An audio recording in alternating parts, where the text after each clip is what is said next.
আজকে তোমাদের নিরামিষ একটা খুব সুন্দর রেসিপি দেখাবো, মুগ ডাল আর এঁচোড় দিয়ে।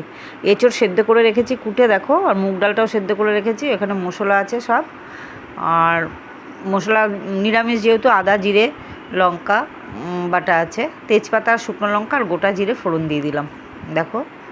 আর এঁচোড় সেদ্ধটা আর কি দেখাবো, এঁচোড় কেটে ভালো করে ধুয়ে সেদ্ধ একটু ভাপিয়ে রেখেছি। দেখো, মশলা দিয়ে এঁচোড়টা ভালো করে কষিয়ে নিলাম। মশলার মধ্যে ছিল তোমার জিরে আদা লঙ্কা বাটা। দেখো, ডালটা দিয়ে দিলাম এর মধ্যে সেদ্ধ করে, খুব শর্টেই দেখাচ্ছি তোমাদের। দেখো সুন্দর একদম, মানে ডালটা একদম সেদ্ধ করে রেখেছি আলাদা, আর এঁচোড়টাও আলাদা সেদ্ধ করে রেখেছি। এর মধ্যে পরিমাণ মতো তেল হলুদ লবণ যা দেওয়া, আর মশলা জিরে আদা লঙ্কা বাটাটা দিয়েছি, শুকনো লঙ্কা তেজপাতা ফোড়ন দিয়ে। দেখো ডালটা খুব সুন্দর হয়েছে।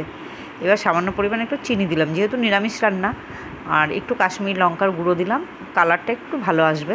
দেখো এমনিতেই কালারটা ভালোই এসছে হলদে হলদে। আর নামানোর আগে আমি একটু ঘি গরম মশলা দিয়ে নামাবো। এবার ঢেকে 5 মিনিট রেখেছি জাস্ট, দেখো ফুটে উঠেছে। এবার আমি একটু গরম মশলার গুঁড়ো আর ঘি দিয়ে নামাবো। গরম গরম ভাতের সাথে, রুটি পরোটা সব কিছুর সাথে এটা যাবে। তোমরা একবার করে দেখতে পারো। আমি সিম্পলি দেখালাম একদম।